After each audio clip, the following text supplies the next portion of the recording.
새벽에 마감된 미국 증시는 다우존스와 S&P 500 지수가 또다시 사상 최고점을 경신했습니다. 이런 좋은 대회 여건에도 불구하고 국내 시장 방향성을 잡지 못하고 약세를 면치 못하고 있는데요. 오늘 전문가 모시고 이런 시장에서는 어떤 투자 전략이 좋은지 좋은 말씀 듣겠습니다. 도움 말씀 위해서 NH투자증권 투자전략부의 조연주 연구위원 직접 스튜디오에 모셨습니다. 연구위원님 안녕하십니까? 안녕하세요. 네. 방금 말씀을 드렸습니다만 미국 증시 인프라 투자 예산안 통과되자 다우존스하고 S&P 500 지수는 사상 최고점을 경신했습니다. 자, 먼저 미국 시장이 지금 어떻게 움직이는가 한번 진단해 주시죠.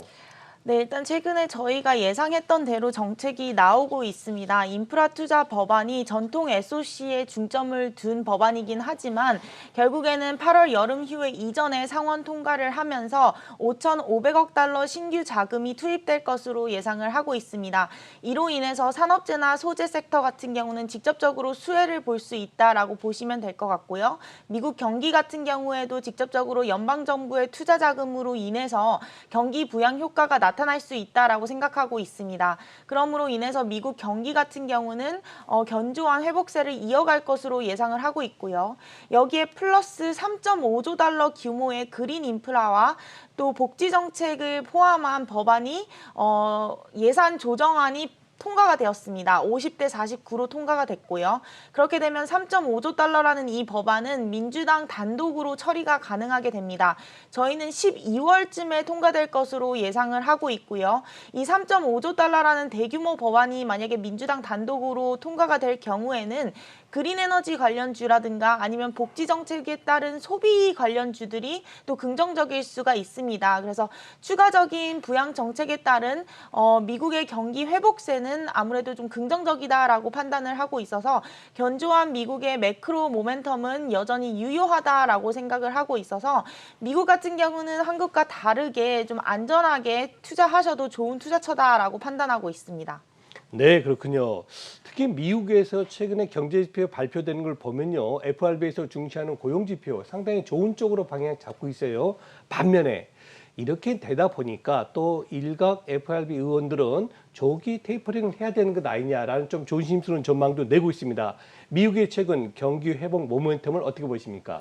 네, 일단은 가장 큰 리스크 요인은 아무래도 페드의 스탠스인 것 같습니다. 고용 지표는 좀 긍정적으로 나오기는 하지만 사실 구체적으로 뜯어봤을 때 저희가 염려하는 지표는 퇴직률입니다. 미국 같은 경우는 최근에 퇴직률이 사상 최고치를 경신하고 있는 상황입니다. 그 의미는 뭐냐면 코로나 시국을 진입을 하면서 미국 같은 경우도 재택근무를 굉장히 많이 했거든요. 그래서 재택근무에 익숙해지다 보니까 이제 백신을 맞고 다시 일터로 돌아오라라고 했을 때 일터로 돌아오는 것을 거부하는 사람들이 굉장히 많아졌다라는 겁니다. 그래서 재택을 하지 않는 기업들은 퇴직을 하고 재택을 하는 기업들을 선호하는 그런 트렌드로 바뀌고 있습니다. 그래서 실업률은 개선이 되고 있기는 하지만 그만큼 또 많이 그만두기도 하고요. 그러다 보니까 고용시장 내에서 미스매치가 좀 나타나고 있는 상황입니다. 그래서 그런 부분을 봤을 때는 아직까지도 완전하게 고용시장이 회복됐다라고 보기는 어렵고 페드도 이런 부분들을 이제 지켜보자라는 입장이기 때문에 강력하게 페드의 스탠스를 긴축적으로 옮겨가기는 어렵다라고 저희는 생각을 하고 있어서 약간의 힌트 정도를 내놓을 것이다라고 판단을 하고 있고요. 테이퍼링은 굉장히 완만하게 진행할 것이다라고 생각을 하고 있기 때문에 주가 지수를 하락시킬 만한 큰 리스크 요인으로는 반영하고 있지는 않습니다. 네, 그렇군요. 특히 이제 최근 들어서는 미국도 코로나가 굉장히 심하고요. 우리 국내에서도 델타 변이 바이러스가 어쩌면 2,000명이 넘는다 그런 보도가 나오고 있습니다. 자, 그래서 그런지 몰라도 외국인들이 전혀 움직임이 둔화되고 있습니다. 우리 시장 방향성 한번 진단해 주시죠. 네, 미국 같은 경우는 이제 코로나 변이가 많이 발생을 하더라도 백신 접종자 수가 높기 때문에 그렇게 큰 타격을 받지는 않고 있습니다. 그리고 미국 기업들의 실적을 보더라도 3, 4분기 실적 레벨이 계속 상향 조정이 되고 있기 때문에 미국 주가 지수가 올라가더라도 실적이 함께 올라오고 있기 때문에 가격이 정당화될 수가 있거든요. 근데 한국 같은 경우는 코로나 확진자 수는 늘어나고 있는데 그만큼 그만큼 접종자 수가 빠르게 미국처럼 늘어나고 있지는 않은 추세입니다. 그러다 보니까 미국만큼 한국 기업들의 실적이 개선되거나 아니면 리오프닝 관련주들이 잠재적으로 확실히 실적이 개선될 것이다라는 여지도 보이지가 않는 상황인 거죠. 그러다 보니까 미국은 실적으로 인해서 가격이 정당화되고 있지만 한국은 실적으로 인해서 지금의 지수 랠리가 정당화되기가 어려운 상황입니다. 그렇다 보니까 뭐 외국인이나 기관 쪽에서 계속해서 밸류에이션에 대한 부담을 느끼고 있는 상황이 아닌가라고 생각을 하고 있고요. 그래서 오로지 뭐 한국 같은 경우는 지수가 계속 가격 정당화를 느끼려면 결국에는 백신 접종 수가 늘어나서 리오프닝이 눈에 보이고 그로 인해서 기업들의 실적이 개선되는 모습이 보여야 하는데 아직은 그것을 확인하기에는 시간이 좀 걸린다라고 생각을 하고 있어서 저희도 방향성 자체를 뭐 위로 보기는 어렵다. 횡보 수준으로 좀 판단을 하고 있고요. 또 한국 수출 증가율이 이제 7월 달에 최대치가 나왔는데 이게 이제 고점이라고 생각을 하고 있습니다. 그래서 코스피랑 한국 수출 증가율의 궤가 함께 하는 부분을 보이는데 7월을 고점으로 8월부터 둔화된다라고 본다면은 결국에는 이제 한국 코스피의 모멘텀도 좀 줄어들 수밖에 없기 때문에 이런 부분을 봤을 때는 이제 코스피 같은 경우는 조금은 쉬어가는 구간이 나타나지 않을까라고 생각하고 있습니다. 네, 그렇군요. 자, 드디어 우리 시장 내부적으로 와서 좀 더 구체적으로 질문 드려보겠습니다. MSCI 뭐 가장 화두가 되고 있는데요. 이제 8월 달에 정기 변경 앞두고 내일 새벽이면 발표가 되죠. 일부 종목들 예컨대 뭐 카카오뱅크 같은 경우는 외국인이 팔 것이다 했는데 반대로 아니다 MSCI에 들어가니까 우리는 사겠다고 급등세를 보였죠. 자, 내일 새벽에 나오는 MSCI의 정기 변경 그리고 이것이 시장에 주는 영향은 어떻게 분석하십니까? 네, 저희가 세 종목 정도가 MSCI EM 지수와 MSCI 월드 지수에 이제 편입될 가능성이 높다라고 보고 있고요. 에코프로 BM, 카카오뱅크, 크래프톤 이렇게 세 종목입니다. 다만 이제 에코프로 BM이랑 카카오뱅크는 좀 선반영이 돼서 좀 주가가 많이 올랐고요. 크래프톤 같은 경우는 상장에도 불구하고 크게 오르지 못하는 모습을 보였습니다. 아무래도 이 수급의 차이는 지수 랠리가 크지 않아서 아마 그렇지 않을까라고 생각을 하고 있고요. 단기적으로 수급 쏠림 현상은 크지 않을 수 있다라고 저희는 판단을 하고 있습니다. 그 이유는 최근에 선진국과 신흥국 사이에 디커플링 현상이 좀 나타나고 있는 상황입니다. 그 이유 중 가장 큰 배경은 중국의 주식시장 변동성이 좀 커지고 있는 상황이거든요. 특히 중국 같은 경우는 테크주라든가 게임주 관련해서 규제가 굉장히 강하게 나오고 있고 이런 부분에 대한 불확실성이 커지다 보니까 외국인들도 그렇고 국내 기관들도 중국에 대한 투자를 좀 위험 요소로 좀 반영하고 있는 부분이 있어서 수급이 좀 많이 빠져나가고 있는 추세입니다. 특히 중국에 대한 자금이 이탈이 되면 신흥국 전체에 대한 자금 이탈로 이어지기 때문에 한국도 영향을 받지 않는가라고 생각을 하고 있고요. 또 테이퍼링 발표를 앞두고는 대부분의 신흥국 자금은 이탈하는 게 보편적인 흐름이었습니다.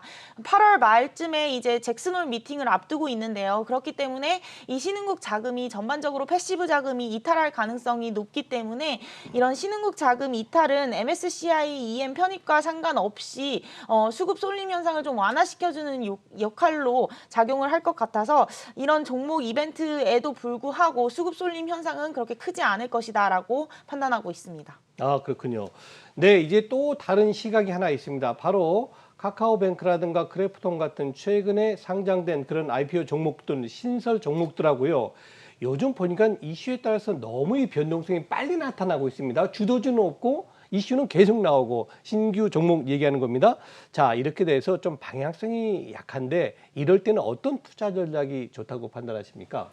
네, 아무래도 이제 좀 종목 장세가 굉장히 강한 시대이기 때문에 뭔가 하나의 뭐 수급이라든가 아니면 하나의 지수, 하나의 섹터 이런 전략을 가져가시기보다는 테마라든가 이벤트성으로 접근하시는 게 좋을 것 같고요. 뭐 최근에 뭐 상장된 IPO들 이런 종목들은 수급이 단기적으로 몰릴 수 있기 때문에 긍정적으로 저희도 평가를 하고 있습니다. 그래서 뭐 카카오뱅크나 크래프톤 같은 경우는 최근에 IPO 주들이기 때문에 앞으로도 좋을 것이다라고 생각을 하고 있고요. 하반기에 예정된 여러 가지 IPO 종목들도 앞으로 긍정적으로 판단하고 있습니다. 그리고 하반기에 저희가 좀 더 긍정적으로 보는 테마나 이슈를 좀 말씀을 드리면 이제 민주당 단독으로 준비하고 있는 법안 중에서 이제 그린 에너지 관련주가 있습니다. 특히 이 3.5조 달러 법안 안에는 그린 에너지 관련한 법안 내용만 해도 1조 달러 가까이 되는 금액이 들어있기 때문에 미국 내에서 이런 종목들이 다시 재각광을 받을 수 있다라는 측면에서 저희는 그린 테마주가 좀 하반기에 다시 한번 떠오르지 않을까라고 생각을 하고 있고요. 두 번째는 인플레이션 관련주가 하나의 테마로서 긍정적으로 좀 판단을 하고 있습니다. 아무래도 이제 대규모 추가 부양책을 쓰기 때문에 가격 지표가 올라올 수밖에 없고요. 또 오늘 밤에 발표가 예정이 된 미국 CPI 지표가 아마 서프라이즈로 나타날 가능성이 높기 때문에 단기적으로는 이 인플레이션 그리고 금리가 올라오는 국면에서는 인플레이션 관련 테마들이 수급이 좀 쏠릴 수 있다라고 생각을 해서 뭐 그린 테마라든가 인플레이션 그리고 IPO 관련주들은 좀 테마성으로는 긍정적이다라고 평가하고 있습니다. 네, 그렇군요. 자, 이제 8월도 내일이면 옵션 만기일이 또 다가오고 있고요. 남은 기간 동안 우리 투자자들이 관심을 가지셔야 될, 꼭 주의하셔야 될 부분도 한번 짚어주십시오. 네, 아무래도 한국 같은 경우는 미국보다는 이제 중국에 대한 흐름에 좀 더 예민한 상황이지 않을까 싶습니다. 그래서 이번 주에 발표가 예정인 중국 통화량 지표에 좀 더 포커스를 둬야 된다라고 말씀을 드리고 있고요. 현재 지금 중국 7월 M2가 전월 8.6% YOY 증가율이었는데 시장 예상치가 한 8.7% YOY로 예상을 하고 있습니다. 중국의 이제 통화 긴축이 바닥에 근접하고 있기 때문에 조금 더 늘어날 것으로 예상을 하고 있고요. 어떻게 보면 이제 중국의 통화 긴축이 바닥에 근접하고 있다는 것은 한국 시장에는 조금은 긍정적인 뉴스로 작용할 수 있기 때문에 지금 주가 지수가 좀 흘러내리고 있는데 조금이나마 긍정적인 뉴스로 작용하지 않을까 하는 기대감을 좀 갖고 있습니다. 네, 그렇군요. 지금까지 좋은 전략을 제시해 주셨던 분은 NH투자증권 투자전략부의 조현주 연구위원이셨습니다. 위원님 감사합니다.